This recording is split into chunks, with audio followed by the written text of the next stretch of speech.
राम राम मंडळी, स्वागत आहे तुम्हा सगळ्यांचं माझ्या आजच्या ब्लॉगमध्ये. तर आता आजचा ब्लॉग मी थोडासा रात्री सुरू केला, कारण आज आणि ह्या वर्षाच्या एंडिंगला कुठंतरी फिरायला जायचं आहे असं ठरवलं होतं आम्ही. तर मग म्हटलं आता काय करावं, तर सगळ्या मैत्रिणीले फोन केला आणि सगळे जर रेडी गेलं की आपण कुठंतरी जाऊ, जेणेकरून आपण या 2024चा शेवट आणि 2025ची सुरुवात थोडीशी चांगली करू शकू. आता आज आम्ही कुठं चाललो, काय चाललो तुम्हाला सगळं सांगतो पुढं. रेडी? अहो जोरात तर बोल थोडीशी.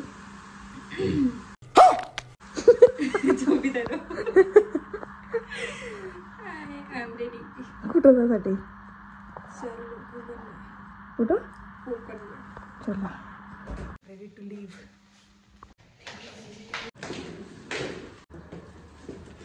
मोरया मंगल मूर्ती. गणपती बाप्पाचं नाव घेऊन आता आम्ही निघालो आहे आमच्या रस्त्यानं. आमचा सगळ्यात पहिला स्टॉप आला पेट्रोल पंपवर ॲज युजल, कारण आमचा ड्रायव्हर थकला होता आणि ड्रायव्हरला झोप घ्यायची होती म्हणून पेट्रोल पंपवर गाडी भाऊनं थांबून दिली. तर म्हटलं चला आपण हे झोपून घेऊ, आता काय करणार आहे. आणि मग नंतर सगळ्यात पहिला आमचा ओव्हरनाईट ट्रॅव्हल करून, म्हणजे ओव्हरनाईट नाही, 2-2:30 वाजता निघालो होतो आम्ही.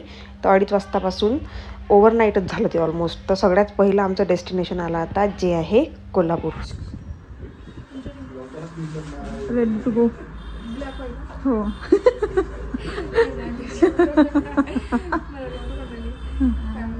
Ready to go. अहो हो मन, कन्फ्यूज मत हो ना. Ready to go. आम्ही तयाऱ्या झाल्या, मटकून झालाय. तर आता रेडी वगैरे होऊन मी ब्लॉग कंटिन्यू करत होती आणि चांगले थोडेसे फोटो काढतो म्हटलं. पण जर भाऊ सोबत असेल तर कसं जमन हे. हा माझ्या भाऊ मध्ये येऊन राहिला होता व्हिडिओ खराब करायचा. आम्ही आलोय कोल्हापूरमध्ये. आता आंघोळ वगैरे झाली, 700 रुपये देऊन आंघोळ केली सर्वांनी.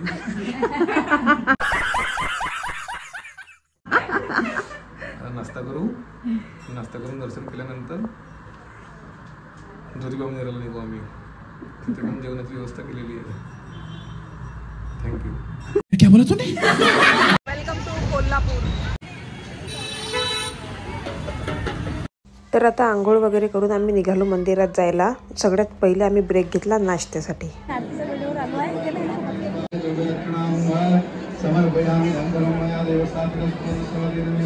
महालक्ष्मी मंदिरात आम्ही एकदम आरतीच्या वेळेवर पोहोचलो होतो. पण हे आरतीची वेळ काही सोपी नव्हती. इथं एवढी गर्दी होती आणि ऑलमोस्ट आम्ही 11:30 वाजता लाईनमध्ये लागलो आणि आम्ही दर्शन करून बाहेर आलो 3:30 वाजता, म्हणजे 3-4 तासाचं दर्शन.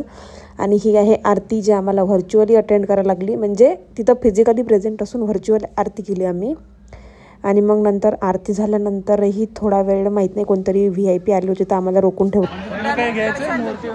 तर आता दर्शन घेऊन निघालो बाहेर आणि आता आम्ही चाललो आहे ज्योतिबा मंदिर. मी ट्राय केलं व्हिडिओचा व्हॉइस जो आहे ओरिजिनल तो ॲड करायचा, पण बॅकग्राऊंड नॉईस एवढं होतं की आवाज काहीच येत नव्हता. म्हणून आता नाईलाजानं व्हॉइस ओव्हर करायला लागत आहे. तर आम्ही आधी ठरवलं होतं की आम्ही तिथं कोणतं तरी पॅलेस आहे कोल्हापूरला, ते कवर करू. पण आम्हाला महालक्ष्मी मंदिरात दर्शन घ्यायला वेळ झाला, ते काही आम्ही कवर करू शकलो नाही. तर आता आम्ही पोहोचलो आहे ज्योतिबा मंदिर. इथे आमच्या ओळखीचे होते, म्हणजे माझा जो मित्र आहे अखिल, त्याच्या ओळखीचे होते पुजारी वगैरे.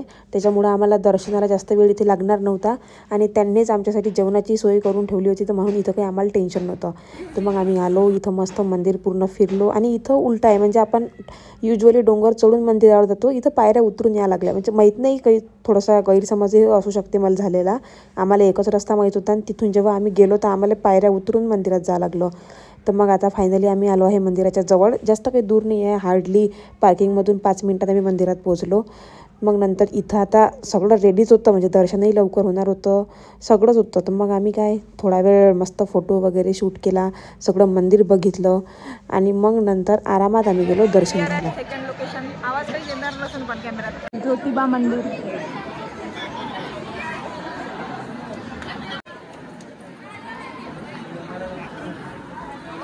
आता आम्हाला ओळखीमुळे लवकर लाईनमध्ये लागायला नंबर भेटला. चला. Everything is so girly, pink. तर आता ओळखीमुळं आमचं दर्शन तर लवकर होऊन गेलं, म्हणजे 15-20 मिनिटात आमचं दर्शन झालं. मग नंतर आम्ही गेलो जेवण करायसाठी. इथं पण कोल्हापूर स्टाईल पुरणपोळीचा बेत होता आमच्यासाठी. तर मस्त शांततेत आमचं जेवणही झालं. मग आम्ही निघालो आमच्या रस्त्याने. कुठे? तर आम्ही चाललो आहे आता सेकंड डेस्टिनेशन, म्हणजेच गणपतीपुळेला जायसाठी. गणपतीपुळेला पोहोचायला अजून 15-20 मिनिट, अर्धा तास वेळ आहे. आणि आम्ही एक छोटासा ब्रेक घेतला कारण ट्रॅव्हलिंग करू करू थकलो होतो म्हणून. आणि खूप झोपीची हालत आहे. पण आता काय, पोहोचायला अजून वेळ आहे. तर बघू आता कसं कसं काय काय कंटिन्यू होते. अजून रूमही फायनल नाही, बघू तिथं गेल्यावर. हे आहे एक रेस्टॉरंट जिथे आम्ही थांबलो कारण आमच्या ड्रायव्हरचं जेवण व्हायचं होतं म्हणून थांबा लागलं इथं.